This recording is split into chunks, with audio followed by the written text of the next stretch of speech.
ये करीब 1 साल पुरानी बात है। भारतीय सेना को एक सूचना मिलती है कि कश्मीर के अंदर घुसपैठ हुआ है और वहां पड़ोसी मुल्क पाकिस्तान से कुछ आतंकवादी यहां पर घुस आए हैं। जैसी यह सूचना मिलती है, इसके बाद भारतीय सेना सतर्क हो जाती है और सर्च अभियान चलाना शुरू कर देती है। सर्च अभियान के दौरान ही आतंकवादियों से मुठभेड़ हो जाती है और मुठभेड़ में एक आतंकवादी मारा जाता है। जैसे एक आतंकवादी मारा जाता है, उसके पास सामान मिलता है और सामान के जब सर्च किया जाता रहा था, उसकी तलाश की जा रही थी, तो उसमें एक डायरी मिल जाती है और डायरी के अंदर कई तस्वीरें, कई फोटो। उन तस्वीरों के अंदर पता चलता है कि वो आतंकवादियों की तस्वीरें, उनके पास आधुनिक हथियार होते हैं। अब जो तस्वीर में उनको फोटो दिखाए जाते हैं, उन फोटो की जांच पड़ताल करना शुरू कर देते हैं। ऐसा पता चलता है कि उनके अंदर दो तो कश्मीरी होते हैं और बाकी लोग जो फोटो में दिखाई दे रहे थे वो पाकिस्तानी होते हैं। अब ये पता करने के लिए आखिरकार ये लोकल के जो कश्मीरी हैं वो कौन है, कहां से हैं, तो एक नाम सामने आता है जिसका नाम आसिफ शेख होता है, एक आदिल होता है। अब इनकी जब तलाश करना शुरू कर दिया जाता है, तो ये जो प्रशासन है, ये एजेंसियां हैं, सेना है, यह अपने हिसाब से अपने तरीके से जांच पड़ताल कर रही थी कि 22 अप्रैल 2025 को पहलगांव के अंदर कुछ आतंकवादी हमला कर देते हैं और हमला कर देते हैं, टारगेट बना के लोगों को मारते हैं। जो हिंदू थे उनको मार रहे थे और बाकी लोगों को छोड़ रहे थे। इस घटना से पूरे देश भर में बवाल मच जाता है। हर कोई सवाल खड़े करने लगता है, हर कोई इस घटना को लेकर दुख भी व्यक्त करने लगता है।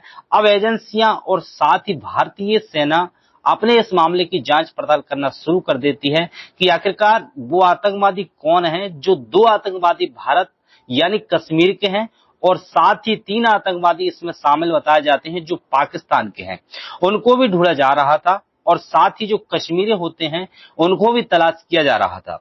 बह तो नहीं बह तो नहीं मिलते, लेकिन उनके घर की पूरी तरह से जो जमी दोष कर दिया जाता है। और आज की इस कहानी के माध्यम से यही समझने की कोशिश करते हैं कि आखिरकार ये हमला क्यों हुआ, इस हमले से किसको फायदा होने वाला था और कौन कौन इस हमले के पीछे थे। आदाब, नमस्कार, मैं दीपक शर्मा।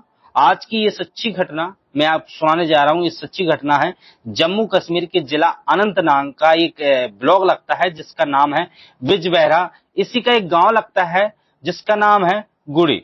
गुड़ी का एक लड़का जिसका नाम आदिल हुसैन ठोकर होता है। इसी का एक छोटा भाई होता है, साथ ही 2 बहनें, माँ और बाप होते हैं। इसकी जिंदगी सब कुछ ठीक ठाक चल रही थी, लेकिन अचानक से साल 2018 की बात है, अपने घर से लापता हो जाता है, गायब हो जाता है। और गायब होने के बाद जब घर वाले इसकी तलाश करते हैं, पूछताछ करते हैं कि आखिरकार कहाँ गया है, तब घर वालों को पता चलता है कि यह पाकिस्तानी चला गया है। पाकिस्तान में आतंकवाद की ट्रेनिंग लेने के लिए, खुद आतंकवादी बनने के लिए कश्मीरी ऐसे लोगों को बोलते हैं मुजाहिदीन, मुजाहिदीन बनने के लिए चला जाता है। अब घर वालों को यह कोई जानकारी नहीं है, कहाँ है, मर गया है, जिंदा है, उसने क्या काम किया है, क्या नहीं किया है। घर वालों बस इस यह परेशान इसलिए क्योंकि पुलिस आती है, जांच पड़ताल करती है, जिसका नाम आता है, तो नाम आने के बाद फिर उनसे पूछताछ भी करती है। लेकिन तभी तक सिर्फ पूछताछ हो रही थी, लेकिन जब पुलिस प्रशासन ने, एजेंसियों ने, भारतीय सेना ने जब मामले की जांच पड़ताल करना शुरू किया, तो ये पता चलता है कि अनंतनाग ही पहलगांव की एक बेसन घाटी है और बेसन घाटी में 22 अप्रैल 2025 की दोपहर लगभग 2:30 के आसपास का वक्त रहा होगा, जब यहाँ पे 2,500 से ज्यादा सैलानी थे।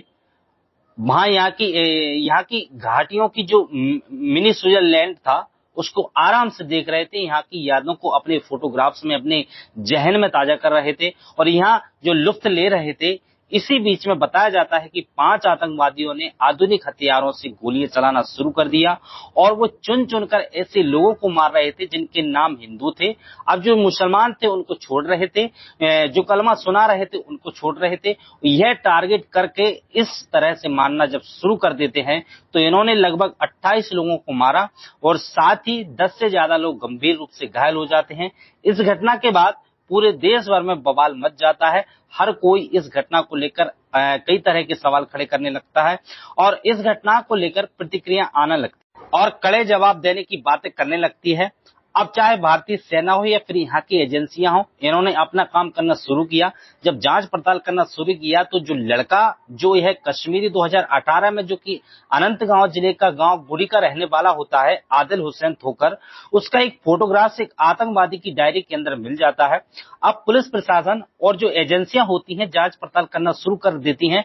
आखिरकार आदिल हुसैन ठोकर के घर पर छापेमारी की जाती है। 24-25 अप्रैल 2025 की रात को जब यहाँ जाकर जांच पड़ताल की जाती है, देखा जाता है तो यहाँ पर एक अचानक से ब्लास्ट होता है। अब इस ब्लास्ट के बारे में अलग अलग प्रतिक्रिया मीडिया रिपोर्ट के माने तो इस घर में जब सर्च अभियान चल रहा था तो इसी दौरान यहाँ पर एक ब्लास्ट होता है। बम रखा हुआ था पहले से ही, इसलिए यहाँ पर ब्लास्ट हो जाता है। लेकिन जब मीडिया वालों ने इसकी बहन यास्मीना से जानकारी जुड़ाने की कोशिश की तो उसने कहा कि जो उसका भाई एक तो जेल के अंदर है और एक आतंकवादी बन चुका है, वो कहाँ है, जिंदा है, मर गया है, उसके बारे में कोई जानकारी नहीं है। साल 2018 में वो घर से लापता हो गया था, गायब हो गया था। लेकिन उसके फोटोग्राफ्स देखने के बाद यही पता चलता है कि वो मुजाहिदीन बन गया है, यानी कि आतंकवादी बन गया है। उसकी बहनें हैं, उनको भी पुलिस ने उठा लिया है। इस 22 अप्रैल की घटना के बाद जो उसकी मां और बाप हैं, उनको भी पुलिस उठा के ले गई। और यहाँ पुलिस ने जैसे ही सर्च अभियान चलाना शुरू किया, इसी बीच में एक ब्लास्ट होता है और ब्लास्ट होने के बाद जो उनका घर था पूरी तरह से तहस नहस हो जाता है। अब जिला जलाल तराल का एक इलाका लगता है मोगामा का रहने वाला आसिफ शेख, इसके बारे में यही पता चलता है कि यह भी आतंकवाद की ट्रेनिंग लेने के लिए पाकिस्तान जाता है और वहां से आधुनिक हथियार चलाना और किस तरह से ये एक आतंकवादी की जो वहां पर ट्रेनिंग दी जाती है, किस तरह से ज्यादा भारत को नुकसान पहुंचाया जा सके, ज्यादा से ज्यादा वो लोगों को परेशानी में डाल सके, ऐसी ट्रेनिंग लेने जब पाकिस्तान गया था। और जो फोटो मिलता है, जो तस्वीर मिलती है एक आतंकवादी के पास, ये लगभग एक साल पहले भारतीय सेना के जो मुठभेड़ में मारा गया था उसकी डायरी के अंदर, तो उसमें नाम आसिफ शेख का भी होता है। अब आसिफ शेख की जब तलाश करनी शुरू की जाती है तो जो घर का परिवार के लोग थे उस वक्त थे नहीं, लेकिन पुलिस प्रशासन ने अपनी तरह से बिल्डोजर चलाकर पूरे घर को तहस नहस कर देते हैं और इसके बारे में भी जानकारी जुटाने की कोशिश कर रहे हैं। आखिरकार इसकी कितनी इन्वॉल्वमेंट है ये पता चलता है कि जो 5 लोगों ने यहाँ पर हमला किया था पहलगांव के अंदर, उन 5 में 2 आतंकवादी शामिल थे जो कश्मीर के थे। इन 2 आतंकवादियों में एक होता है आसिफ और दूसरा होता है आदिल। अभी ये मिले तो नहीं है, इनकी तलाश तो जारी है, इनके बारे में पूछताछ पड़ताल की जा रही है। लगभग 2600 से ज्यादा लोगों से जब पूछताछ की जाती है तब ये 2 नाम सामने आते हैं कि आप इनको क्यों नहीं देखते। हो ना हो इस पहलगांव में हमला हुआ है, इस पहलगांव के हमले में इनका नाम भी शामिल हो जाता है। अब सरकार ने इन पर 20-20 लाख का इनाम भी घोषित कर दिया है। जो भी कोई इनके बारे में जानकारी देगा उसके 20 लाख के इनाम से पुरस्कृत किया जाएगा। हालांकि वो अभी मिले नहीं है, लेकिन इनको ढूंढने की तमाम कोशिशें की जा रही हैं। पाकिस्तान कहता है कि हमने इस हमले में कोई हमारा हाथ नहीं है, जबकि वहां से 3 आतंकवादी आते हैं और यहाँ के 2 लोकल लोगों को शामिल करके उन्हें भी आतंकवाद से जोड़कर और यहाँ पर इस तरह से हमला करते हैं। बताया जाता है कि पाकिस्तान की एक लश्कर तैयबा का एक संगठन है जिसका नाम है TRF, द रेजी स्टैंडर्ड्स फ्रेंड। अब इस जिम्मेदारी लेके अब पाकिस्तान चीख चीख के कह रहा है हमारा तो कोई हाथ नहीं है, लेकिन अगर हाथ नहीं है, वो भारत का वाकई सचमुच साथ देना चाहता है तो TRF ये वो भारत के हवाले कर दे। भारत अपने आप पूछ लेगा कि जब तुम जिम्मेदारी ले रहे हो कि हमने हमला नहीं कराया है, तो फिर ये जाहिर सी बात है उसके बारे में एक एक जानकारी जुटाना फिर तो बाएं हाथ का खेल हो जाता है। अब ऐसे में वह लश्कर तैयबा को भी बचाने की कोशिश कर रहा है, जिसको आईएसआई का भी समर्थन मिलता है, सरकार का भी समर्थन मिलता है। जो TRF है वो लश्कर तैयबा से उपजा हुआ एक बीज है जो भारत में वो आतंक फैलाने की, भारत को लोगों को डराने धमकाने की कोशिश कर रहा है, लेकिन ऐसा पॉसिबल नहीं हो पाएगा। अब इस मामले की जांच पड़ताल मीडिया रिपोर्ट होती है, यह पड़ताल की जाती है कि आखिरकार इसके पीछे की क्या वजह हो सकती है। पाकिस्तान इसमें हमला कराने के लिए क्यों दिलचस्पी ले सकता है। जब इसके बारे में सर्च किया गया, जानकारी जुटाने की कोशिश की गई, तो पता चलता है कि अगर पहले पॉइंट की हम बात करें, जब ये आर्टिकल 370 हटाया गया है तब से कश्मीर के अंदर एक तरह से शांति हो गई है। और साल 2024 में जब यहाँ पर विधानसभा चुनाव हुए हैं, वह भी पूरी तरह से शांतिपूर्ण चुनाव हुए। यहाँ कोई बवाल नहीं, कोई हंगामा नहीं, बड़ा ठीक ठाक चल रहा था। हालात धीरे धीरे ठीक होने लगते हैं। और जब हालात ठीक हुए तो यहाँ की जो जनरेशन है, युवा है, या तो पढ़ाई लिखाई में ध्यान आगे बढ़ रहा था या वो कारोबारी की तरफ आगे बढ़ रहा था। जब लोग कारोबारी की तरफ बढ़ते हैं, जो कि पढ़ाई की तरफ बढ़ते हैं, वो अपनी निजी जिंदगी में तरक्की की तरफ बढ़ने लगते हैं। और इस तरह की जब तरक्की होती है तो फिर यहाँ पर जो शांति होगी तो बाहर दूर के दराज के लोग यहाँ कश्मीर की अलग अलग वादियों को देखने के लिए आएंगे। चाहे वह जो सोनारम हो, पहलगांव हो, दूध पथरी हो, इस तरह की जगहों को देखने के लिए जब भी कोई आएगा, जब लोग आएंगे, वहां से इनकम भी होगी, पैसा भी आएगा और कश्मीर के इंतजाम अच्छे शुरू होने हो जाएंगे। लेकिन पाकिस्तान को यह बात बिल्कुल भी नागवार गुजरनी शुरू हो गई, क्योंकि जब जेब में पैसा होता है तो लोग भूखे नहीं होंगे, और भूखे नहीं होंगे तो उनके अब मन में कोई खुरापाती डाल नहीं सकते। इसलिए पाकिस्तान परेशान हो जाता है और वो इस रणनीति को फैल करने के लिए तमाम कोशिश करना शुरू कर देता है। इसलिए उसने हमला कराने में कोई थोड़ी बहुत पूरी दिलचस्पी ली। पाकिस्तान में अंदरूनी इतने हमले हैं, जिससे अभी पिछले कुछ दिनों की बात है, बलूच में पूरी की पूरी ट्रेन हाईजैक कर ली जाती है और ट्रेन हाईजैक करने के बाद बहुत सारे लोग मारे जाते हैं। लेकिन ये खबर कानों कान किसी को पता नहीं, लेकिन मीडिया इन सब चीज को खोदना शुरू किया और जो वहां के अलगाववादी होते हैं उन्होंने इस मामले में जब बताना शुरू किया तो जाहिर सी बात है पूरी दुनिया में ये कहानी फैल जाती है। यदि हम पाकिस्तान के अंदरूनी मामले की बात करें तो साल 2023 में 30 जनवरी की बात है, मस्जिद में एक ब्लास्ट होता है और ब्लास्ट में पेशावर में हुआ था। लगभग 84 लोग मारे गए थे। इस तरह के वहां अंदरूनी मामले आपस में लड़ाई लड़ते रहते हैं, बम धमाके, आत्मघाती हमले किए लोग मर रहे हैं। 17 फरवरी 2030 की यह बात है।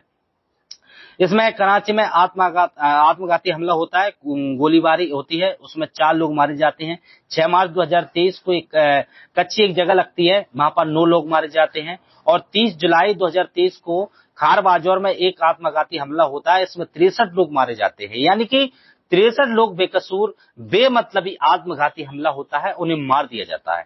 19 अगस्त 2023 को उत्तरी वजिरिस्तान में एक बम विस्फोट होता है, 11 लोग मार दिए जाते हैं। इस तरह के वहां पर अंदरूनी मामले हैं पाकिस्तान के अंदर। 30 जनवरी 2024 की बात है, बम विस्फोट होता है और यहाँ भी सीवी के अंदर और मुस्तंग में होता है 29 सितंबर 2023 को, जिसमें 60 लोग मारे जाते हैं। इसी तरह की संख्या है। ये तो बड़े बड़े मामले हैं जो मैं ढूंढ निकालने की कोशिश की। जैसे 11 मार्च 2025 को सीबे में हुआ था आत्मघाती हमला, जिसमें 26 लोग मारे जाते हैं। 28 अप्रैल 2025 को नौशेरा में बम ब्लास्ट होता है, जिसमें 7 लोग मारे जाते हैं। 9 नवंबर 2024 कोटा में आत्मघाती हमला होता है, जिसमें 62 लोग मारे जाते हैं। इस तरह के अंदरूनी मामले पाकिस्तान के अंदर हैं। आए दिन बम ब्लास्ट धमाके होते रहते हैं। अब यहाँ महंगाई बेहिसाब बढ़ रही है, कर्ज बेहिसाब बढ़ रहा है, देश बर्बादी की कगार पर जा रहा है।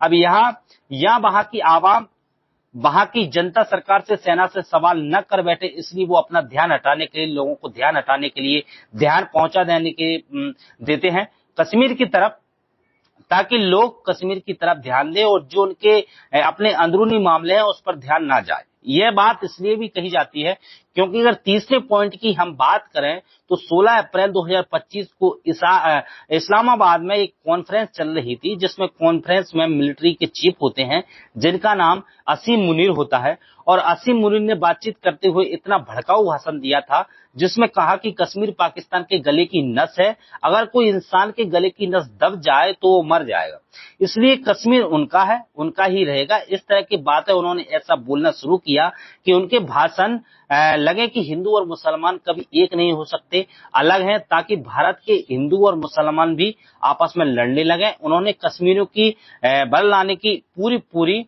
कोशिश करना शुरू कर दिया। लेकिन जिस तरह के फिलहाल वर्तमान में अब हालात अच्छे होने शुरू है, कश्मीरियों का मन अब काम धंधे में लगा है, टूरिज्म में लगने लगा है, उस ध्यान को हटाने के लिए इस तरह के जो मिलिट्री चीफ हैं असीम मुनीर, उन्होंने ये भी कहना शुरू कर दिया कि हम इस लड़ाई है, संघर्ष है उन कश्मीरियों का, उसमें हम आपका साथ देंगे, लेकिन साथ तो देने की बात करते हैं, कुछ ऐसा हिस्सा है जो कश्मीर का जो पाकिस्तान के कब्जे में है, लेकिन उस कब्जे को कभी नहीं छोड़ता, उसे कभी वो आजाद मुल्क घोषित कराने की कोशिश नहीं करता पाकिस्तान। लेकिन हाँ, यहाँ के बारे में जो ऐसे अनाप शनाप बातें करके, जरूर उल्टी सीधी बयानबाजी करके ये सब करता है। और इसके पीछे बताया जाता है कि असीम मुनीर की जो पीछे की वजह थी, साल 2025 में उस व्यक्ति का रिटायरमेंट होने वाला था मिलिट्री चीफ से, जो अब रिटायर हो जाता, लेकिन उसने उसने इस तरह की अनाप शनाप जो बयानबाजी करने की बात, लोगों को भड़काने के बाद वहां की सरकार को खुश किया और सरकार ने 2027 तक उनका कार्यकाल बढ़ा दिया। कुछ इसी तरह से, लेकिन हमले क्यों कराया गया, इसके पीछे की एक और अगर हम बात करें, जैसे कि जिस तरह से कश्मीर के अंदर टूरिज्म बढ़ा है, टूरिज्म बढ़ने की बात अगर बात करें, 2024 का है आंकड़ा कहता है कि 2 करोड़ 35 लाख के आसपास जो लोग हैं यहाँ पर भारत के अलग अलग हिस्सों के, चाहे वो जम्मू हो, महाराष्ट्र हो, उत्तर प्रदेश के, गुजरात के, पश्चिम बंगाल के, कर्नाटक के, अलग अलग प्रदेशों के, तमिलनाडु के, यहाँ पर आते हैं। जो भी कोई व्यक्ति अगर आएगा, जो जाहिर सी बात है पैसे खर्च करेगा, होटल में कोई खाना खाएगा, इसी तरह से वहां के लोगों को कारोबार बढ़ेगा। जो कारोबार बढ़ेगा तो इनकम बढ़ेगी, और इनकम बढ़ेगा तो उस प्रदेश की स्थिति यानी कि कश्मीर की स्थिति बहुत ज्यादा अच्छी हो जाएगी। और जो युवा वहां की, वो ना कुछ बातों को, जो गरीबी के चलते, जब कहते हैं कि इंसान का पेट अगर भूखा होता है तो भूखा इंसान जो होता है उसके कुछ भी गलत काम आसानी से कराया जा सकता है, लेकिन कई सालों से अब यहाँ के लोग भूखे नहीं हैं, बल्कि अच्छा काम कर रहे थे। और यही कारण है कि इस टूरिज्म को खत्म करने के लिए ये सब काम किया गया है। और 22 अप्रैल 2025 को जो पहलगांव के अंदर हुआ था, बेसन घाटी के अंदर हुआ था, वहां जाकर लगभग 2-2.5 हजार लोग होते हैं, लेकिन 5 आतंकवादी जब इधर उधर टहल रहे थे, घूम रहे थे, तो लोगों ने जब गोलियों की आवाज सुनी तो वहां से भागने लगते हैं। जो भागने के बाद छुप रहे थे आतंकवादी उनकी टोलियों के पास जा रहे थे।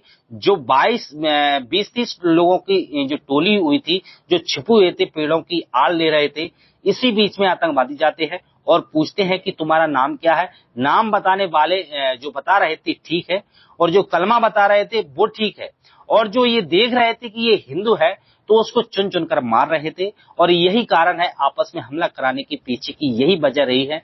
शायद हिंदू और मुसलमान आपस में लड़ बैठेंगे, कश्मीर में है कोई घूमने फिरने के लिए नहीं आएगा, और कश्मीर की स्थिति पहले जैसी हो जाएगी, जैसे पहले कभी हुआ करती थी। और इसलिए जब पहले जैसी स्थिति हो जाएगी तो कुछ थोड़ा सा लालच देकर किसी को भी आराम से रास्ते से भटकाया जा सकता है।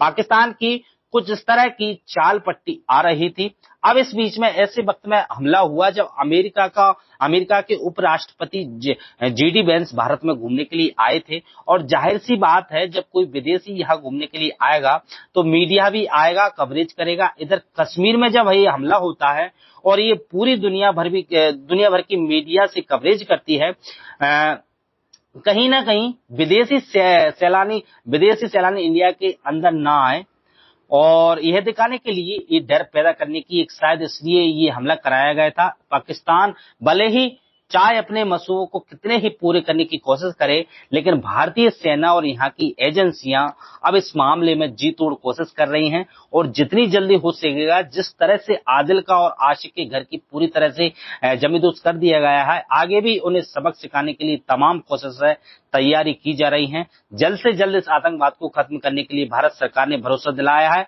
इसमें विपक्ष ने भी कहा है कि हम तुम्हारे साथ हैं, हर तरह से बिल्कुल साथ हैं। और अमित शाह ने मुख्यमंत्रियों की मीटिंग लेने के बाद ये ऐलान कर दिया कि जितने भी लोग यहाँ पाकिस्तानी हैं उनको यहाँ से जल्दी निकालिए, रफू चक्कर करिए, यहाँ से उनको उछलता बनिए। जो दोस्तों, इस तरह से अगर होगा, भारत की सरकार, सेना अगर अपना पूरा कड़ा रूप अपनाएगी तो पाकिस्तान, जाहिर सी बात है, अब जब दोस्तों इस पूरी घटना स्थल को सुनाने का उद्देश्य किसी को परेशान करना नहीं है, किसी का दिल दुखाना नहीं है, बल्कि आपको जागरूक करना है, आपको सचेत करना है। अपना ख्याल रखें, सुरक्षित रहें। जय हिंद, जय भारत।